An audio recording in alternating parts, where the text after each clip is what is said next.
那应该是在喷肥料，刚刚从西边走，西边的田埂北往南走，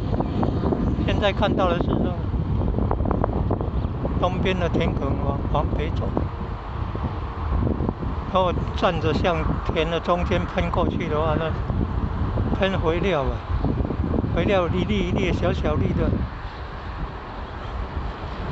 也可以喷，有人用无人机来喷，来撒那个肥料，也有可能是喷那个防腐瘦肉的。如果那个刚插秧没多久，像现在镜头看到那个刚插秧没多久，那实在是太嫩了被那个腐瘦肉一吃就麻烦了，都要刚插过秧，或者是有的是插秧之前就要喷那个防腐瘦肉的药了。然后插秧过几个礼拜，还是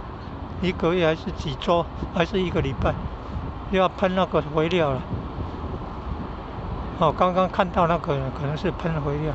前方那个道路那个是中山高速公路，那前方白色